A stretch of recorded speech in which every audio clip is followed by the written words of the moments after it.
Good morning, good afternoon, good evening બધાને મારી channel સાંભળવા, મારા વિડીયોને સાંભળવા વાળા બધા લોકોને. હવે ગયા એપિસોડમાં આપણે વાત કરેલી કે કઈ રીતના અફઘાનિસ્તાનની અંદર પાછી તાલિબાન સરકારે કબજો કરાવ્યો, અમેરિકન્સ કઈ રીતના નીકળી ગયેલા. જો તમે એ વિડીયો ના સાંભળ્યો હોય તો મારા કોમેન્ટ્સમાં જોજો, તેમાં વિડીયોની લિંક્સ આપેલી છે તો તમને એની અંડરસ્ટેન્ડિંગ આવશે. હવે હું આગળ વાત કરીશ કે તાલિબાન સરકાર બન્યા પછી શું થયું. પછી જે પાકિસ્તાનના પખ્તૂન એરિયામાં જે તાલિબાનો રહેલા એ લોકોએ એનું ગ્રુપ બનાવેલું, એનું નામ હતું તહેરીકે તાલિબાન પાકિસ્તાન, ટીટીપી. ટીટીપીએ જ તાલિબાન સરકાર અફઘાનિસ્તાનમાં જે હતા તાલિબાનો એને સપોર્ટ કરેલો. જ્યારે એને તકલીફ હતી, જરૂર હતી ત્યારે એ લોકોનો સપોર્ટ કરેલો. હવે શું થયું કે એ લોકોની પહેલેથી ડિમાન્ડ હતી કે આ દુરંદ લાઈન છે એ અમે એડપ્ટ નથી કરતા, અને દુરંદ લાઈનના એપિસોડ માટે તમે કોમેન્ટ સેક્શનમાં જઈને જોઈ શકો છો એની હિસ્ટ્રી માટે. તો એ લોકોનો પહેલેથી જ પાકિસ્તાનની અંદર ઓપોઝ હતો, અને એ લોકો એ એરિયાની અંદર સરિયા કાનૂન, જે કટ્ટર કાનૂન કહેવાય છે, એ લઈ આવવા માગે છે. બરાબર.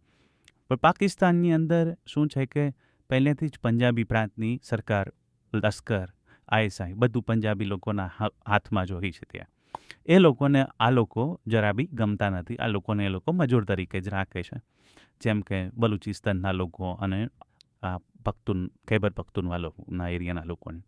કારણ કે એ લોકોને કોઈ બી એની અંદર શેર નથી કરવું, એના રિસોર્સિસ. એ લોકોનું શોષણ કરવું છે પંજાબ સરકારે. એટલે આ બધા બલુચિસ્તાન પણ એનો ઓપોઝ કરે છે. ખૈબર પખ્તૂનવા એટલે કે કેપીના એરિયાનો પણ એ લોકો ઓપોઝ કરે છે, અને ત્યાં વારે વારે તમે જોતા હશો કે આત્મઘાતી હુમલાઓ થતા રહે છે.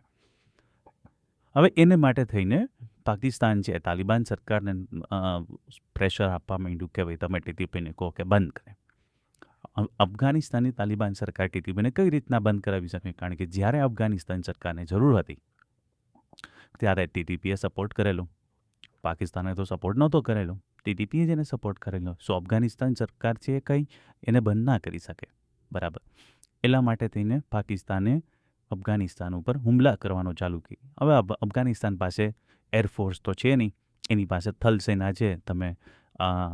તમે જે થલસેનામાં ગોરીલા યુદ્ધ પદ્ધતિમાં એમ કોઈ પહોંચી નથી શકે. રશિયન બી એની એ લોકોને ના પહોંચી શક્યા, અમેરિકન્સ બી ના પહોંચી શક્યા, કોઈ બી એને હરાવી નથી શકતું. અને પહેલાં જ્યારે બ્રિટિશ રાજ હતું ત્યારે બ્રિટિશ લોકો બી એનાથી ઘણા દૂર ભાગતા. બરાબર. એટલે હવે શું થયું કે પાકિસ્તાન છે એની ઉપર એરફોર્સથી હુમલા કરે છે અને કહે છે કે અમે ટીટીપીને મારવા માટે એટેક કરી. પણ તાલિબાનનું એને લીધે બીજા દેશો સાથે નજદીકી વધતી ગઈ. પાકિસ્તાન એની સાથે બોર્ડર બી બંધ કરી દીધી, ટ્રેડ જે થતા હતા એ બી બંધ કરી દીધા. તો હવે જે અફઘાનિસ્તાનને ટ્રેડ કરવા હોય બીજા દેશો સાથે, સાઉથ એશિયાના દેશો સાથે, તો એણે બીજા રસ્તાઓ ફાઇન્ડ કરવા પડે છે. જેમ કે ઇન્ડિયા સાથે માલની અવર જવર માટે હવે ઈરાનનો જે ચાબાર પોર્ટ છે ત્યાંથી માલની અવર જવર થાય છે.